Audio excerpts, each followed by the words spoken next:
Welcome to the Self-Storage University podcast, where you will learn the correct way to identify, evaluate, negotiate, perform due diligence on, renegotiate, finance, turn around, and operate self-storage facilities.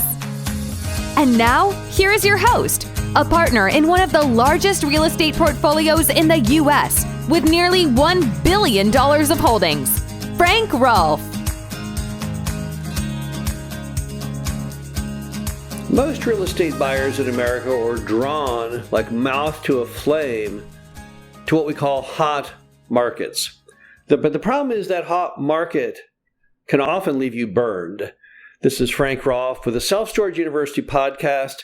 We're going to unlock what hot markets are all about and how you need to approach them.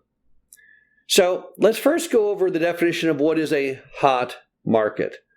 Hot markets are the markets that always seem to come up in discussions. They always make the lists online. Every broker touts the fact that, this storage facility is in a hot market. And so these are kind of the attributes that we have found relate to a hot market. Number one, very strong growth in population. So I don't know of any market defined as hot in America where you don't have a lot of people moving there, whether it's Nashville, Tennessee, or Dallas, Texas. So population movement, that would be part of being a hot market. And then typically in hot markets, you have lower cap rates because you have more competition. There's more people trying to buy properties in the quote, hot, unquote markets. So that's another attribute is things are more expensive.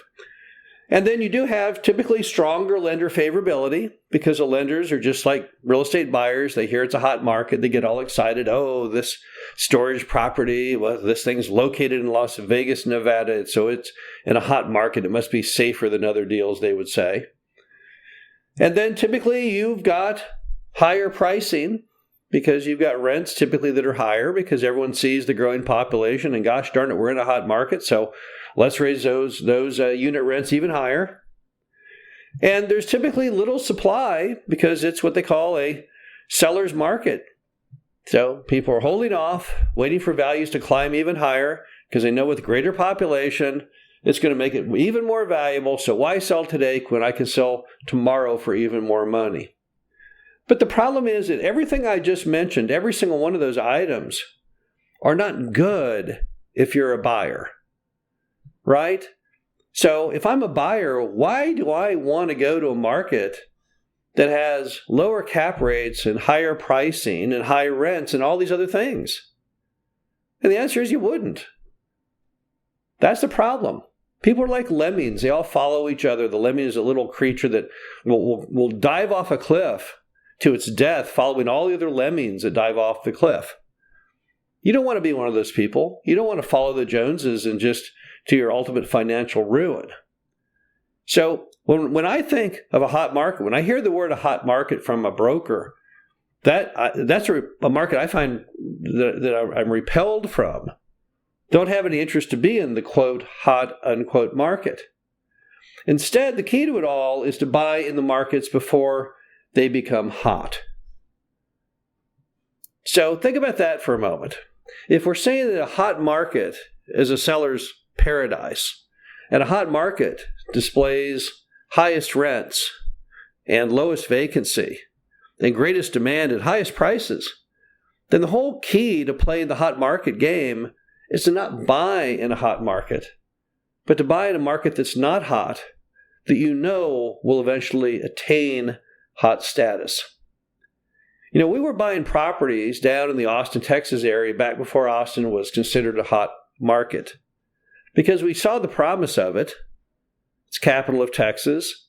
Capital cities typically do really, really well. We could tell from the location on a major interstate of I-35 and the fact that we've got a whole lot of commerce that goes on with Mexico, which goes right up 35, that Austin had a great future. But there was a period in time where Austin wasn't thought of very much, and it really wasn't a, quote, hot, unquote market. So really, the key is, if you want to play the hot market game, you got to get to it first. And you have to be watching for markets that will become hot, which then begs the question, how do I know a market is going to get hot? Well, think about what we just said. Hot markets are where people are going. Hot markets are where jobs are forming.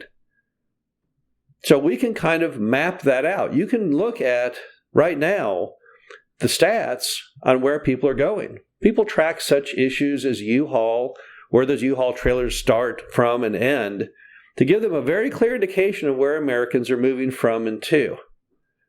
And you can go to any city in America, and you can get from the state and county and city lists of all of the roads being built, all the way from interstate highways down to regular old state highways, all the way down to major secondary streets.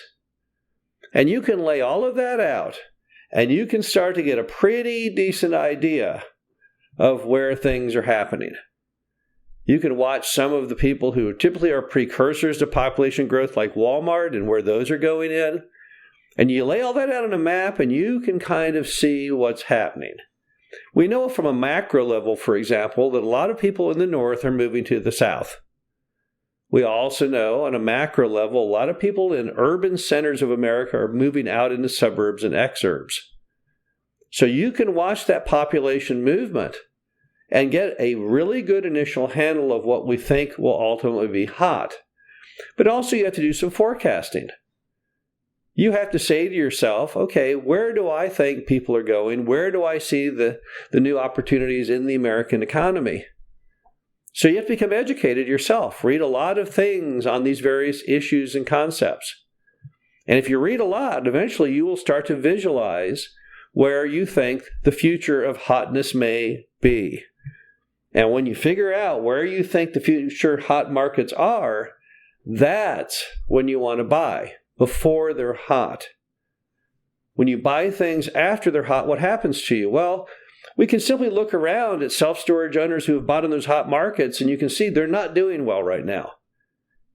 You've got decreasing occupancy, you've got decreasing rents, you've got decreasing values. Many of those folks who bought self-storage units in those hot markets today are underwater. If you look at their mortgage, now that it's been reassessed with higher interest rates and higher cap rates, you may find that where they thought they had equity in their properties, they in fact have none. And you have the greater problem when you're in a hot market, that a hot market has only one direction to go, and that's down, to become cold.